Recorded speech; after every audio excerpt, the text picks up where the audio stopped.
Hi everyone, Janie here. Welcome back to my garden. Today I wanted to do a front yard garden tour as well as a cut flower garden tour.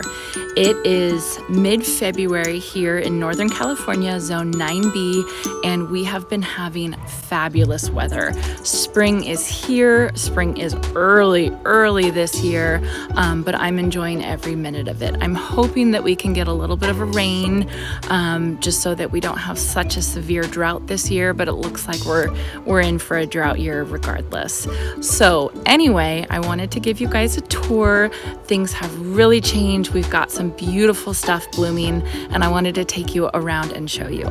I also wanted to remind you guys that I will post this video with music only, so if you wanted to just sit back, relax, look at beautiful flowers, and listen to some nice music, I will link that video down below. Otherwise, I'm going to take you through in this video, and I'm going to narrate and talk to you guys about what's growing in my garden. All right, let's go. So first off, the biggest change in the garden for February is the daffodils are finally blooming. This is my favorite flower, and it always makes me so happy when they finally poke their cheerful little heads up in the winter, late winter, early spring. These daffodils have been here for 2 years. The first round I planted 2 years ago, and they came up and they were gorgeous last year.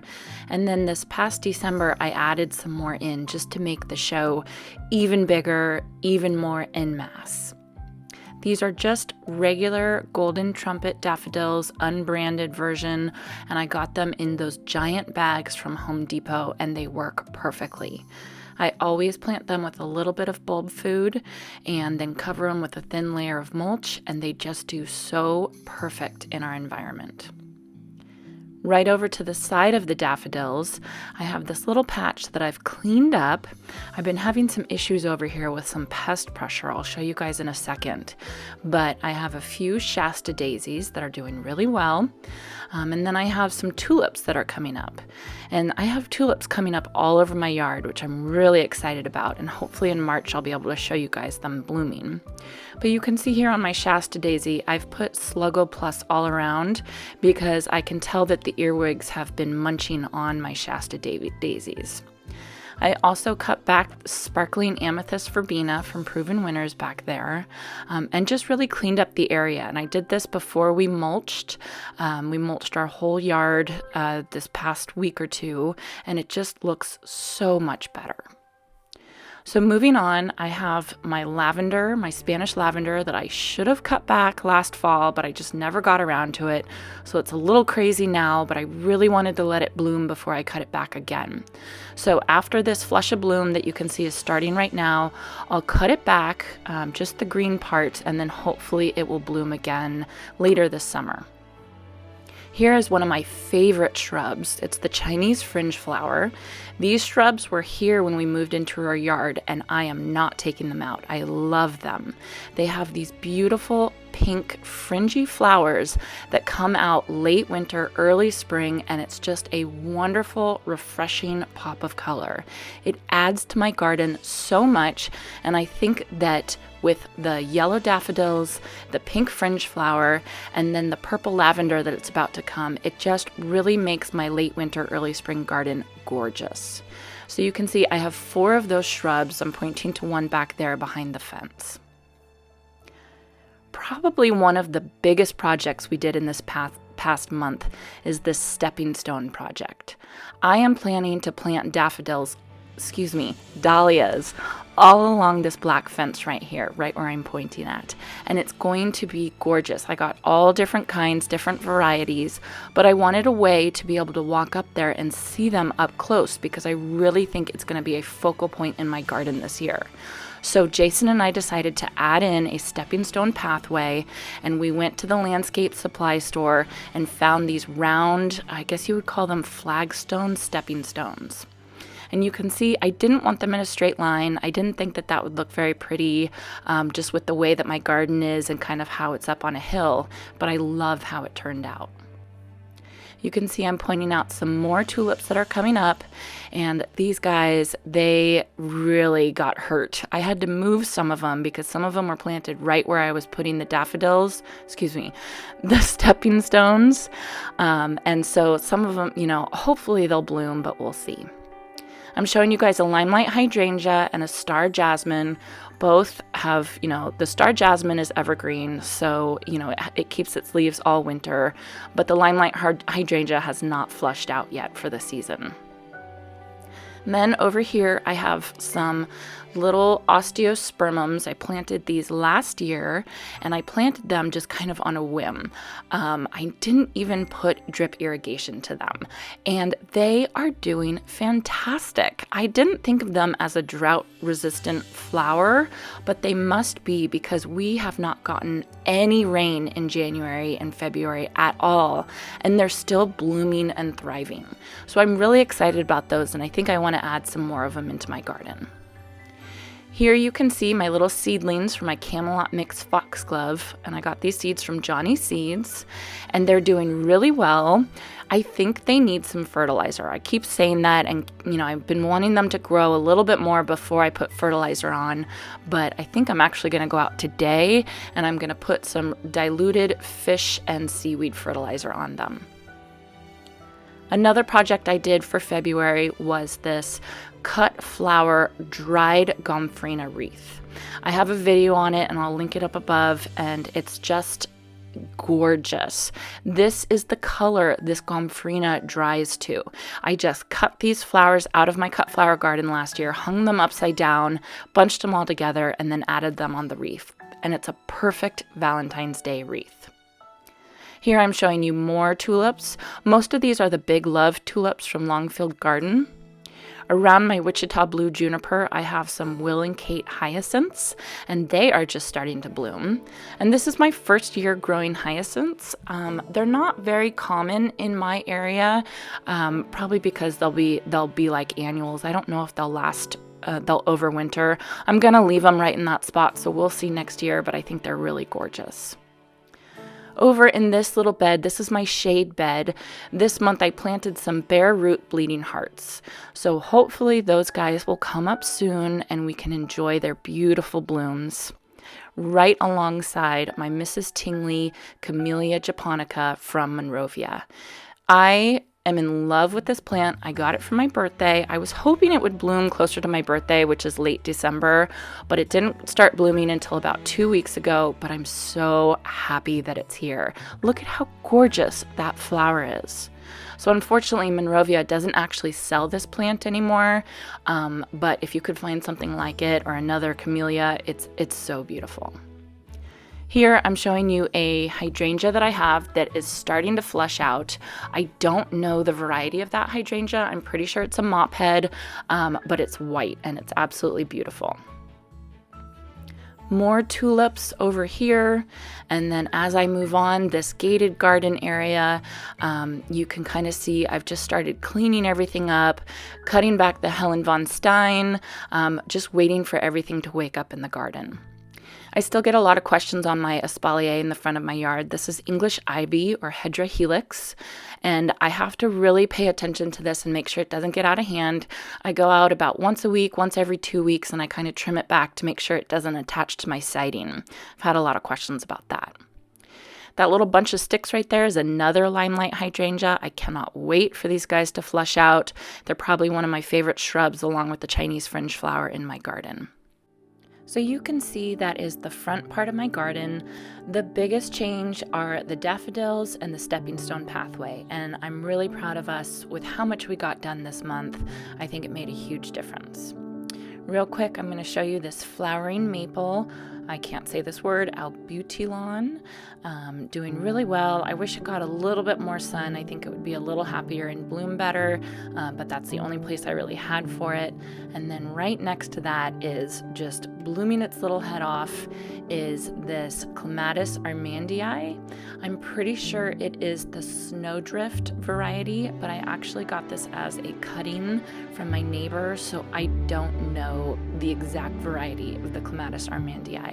It's so beautiful. You should see my neighbor's. He has this huge like hedge of it, and it is just pure white. It's like solid white. It's covered in blooms. So I'm hoping that will cover the whole gate fence area right there. More daffodils, and then right in the middle is my Miscanthus Cabaret, as recommended by Laura from Garden Answer. I cut it back, and now I'm just waiting for it to flush out, and hopefully it'll get nice and big this year. Here I have my lattice arch along with my garden tutor, both from Kinsman Garden Supply. And I'm really starting to focus on this side part of my garden. It has been a neglected part. It used to just be covered with huge overgrown shrubs of plumbago. I cut those all back. We took out all the rocks. We added some mulch, and now I'm gonna start planting it up. And I'm really, really excited about it. So in this tutor, I'm gonna leave one of my plumbagos, and I'm gonna try and train it or trellis it up this tutor to make it just a little bit more controlled. I don't know if it's gonna work, but we might as well try. And then right behind that, I have my new mason bee house. And you can see my mason bees haven't hatched yet. They're still sitting there. I don't know how long they take to hatch, but the plan is that they're gonna come out of those little eggs right there and then go in and live in those little tubes. And then they'll go around and they'll pollinate all my flowers. Walking down this side yard bed, right here, this month I planted some peonies, a couple different varieties, Shirley Temple, Festiva Maxima. I'll list them down below, the other varieties that I planted. I can't remember right now. Peonies are another plant that I've actually never tried before, and we don't get very cold during the winter, so hopefully these are going to winter over okay, just like the hyacinths. I know the tulips aren't going to winter over, so I'm not even going to try that. And then this was probably one of the most fun projects we did this past month, and this is the fairy garden. My girls helped me with this. We had one last year. This one is obviously multiple steps up from the one we did last year, but I just love it. All these beautiful, cool season annuals, including pansies, English daisies, which are those pink ones right there, primrose, a little bit of moss. It's just so happy and so beautiful and so cheerful. And I can't tell you guys how many people stop by and compliment us on our little fairy garden. It's really, really cute. All right, so walking back along, I'm going to take you guys back along the front part of my garden. We're going to take another look at the daffodils, and then we'll move on to my crepe myrtle bed, which is another flower bed that's in the front of my garden. You can see the crepe myrtle just off to the right there. Here I just wanted to stop and show you guys the view that most people see. We live on a corner lot, so this is the view that most people see. So this annual border right in front with the daffodils is, you know, like front and center. So it's really important for me to add a lot of color into that.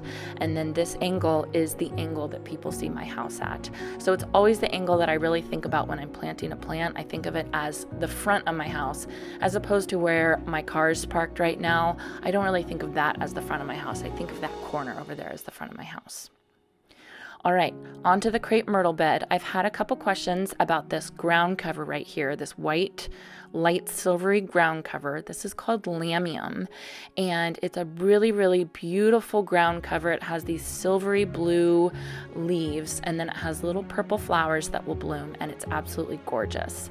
And I really like it from far away, but once you get up close, it kind of looks messy to me, and then in the summer, it gets really beaten down by the heat.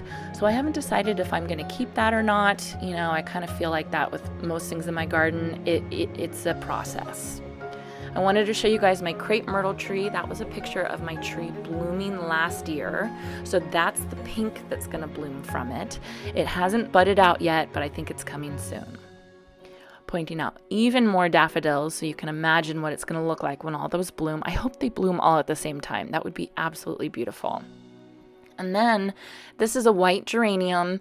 I'm sorry, I apologize. I don't know the variety. I got that all those white geraniums off of the clearance rack. And I love shopping off the clearance rack because, especially perennials, because once they're out of bloom, you know, they think, oh, I can't sell this plant. But if you know what the plant is, you know they're going to start blooming. This giant pile of rocks in my driveway, all these rocks are from my backyard. Jason and I are working frantically trying to get all the rocks out of the backyard so that we can put some mulch in there. And we've been posting it on Craigslist, and people have been coming to pick it up. That pile is already gone, and this is only 2 days later that I'm recording this voiceover. So here's my cut flower garden. I wanted to show you guys a tour of the cut flower garden as well. The things that are blooming the most right now, or really the only things that are blooming, are the anemones. And here, this purple one is Mr. Fokker. The first one was the black eye, and then I must have planted a variety because I have these red and pink ones too. I do not remember buying any other variety. Maybe I did, but they're beautiful regardless. Here I wanted to show you guys my Orlea. If you looked at my January cut flower garden tour, these guys were smaller than my hand, and now they're bigger than my hand. So things are growing, things are coming, and I have a feeling they're gonna start blooming within the next month. So hopefully I can start cutting bouquets starting in March. More tulips. You guys can see I bought a ton of tulips and I just shoved them wherever I could. So I thought this would be a good place to put them, and then it would be right next to this Prairie Sun Rudbeckia. This guy is a slow grower. I don't know if you guys have ever grown Rudbeckia from seed before. This guy is really, really slow. You know, it's not growing very much. It still looks healthy, but it's just not getting very big. I have a feeling it's probably going to blow up once it gets a little bit warmer. Here's my green gold bupleurum, which I'm going to use as a filler flower. And then on this pyramid right here is my Mammoth Choice Mix sweet peas. So these guys are super happy, and I feel like they're going to start blooming any minute. So I keep watching them. I'm going out every day. Again, just like the foxgloves, I'm going to fertilize with diluted seaweed fish fertilizer. I think I'm going to fertilize my cut flower garden as well. You can see on a couple of these larkspur, the leaves are kind of turning like a yellowish purple. So I think that they need a little bit of nutrients. I didn't put any compost on my cut flower garden for this cool flower method sowing, so that might be the problem. I think that I'll put some compost in there before I put my spring-summer succession sowing in. And I also wanted to tell you guys, I will link my Google Sheets cut flower garden succession plan in the video notes below, so you guys can see what I'm planning to put in this space after I pull these plants. Here you can see my Centuria, my blue boy, otherwise known as bachelor's button. Super happy. They're growing like weeds. They kind of look like weeds, but I'm excited for them to start getting their blooms. Here I have my delphiniums, Magic Fountains mix, and then here is my random Bells of Ireland that overseeded from last year. I had Bells of Ireland in this row last year, and so I'm going to leave that guy there, and then I'll probably transplant it into another place. Here's my snapdragons, and I did a video about putting up this Hortonova netting. Last year I put my snapdragons here and they all blew over in the wind. And once a snapdragon blows over, the stem curves and then it never straightens out. I'll show you guys in a minute. There's one that has blown over, and then that's just going to be like that until I cut it.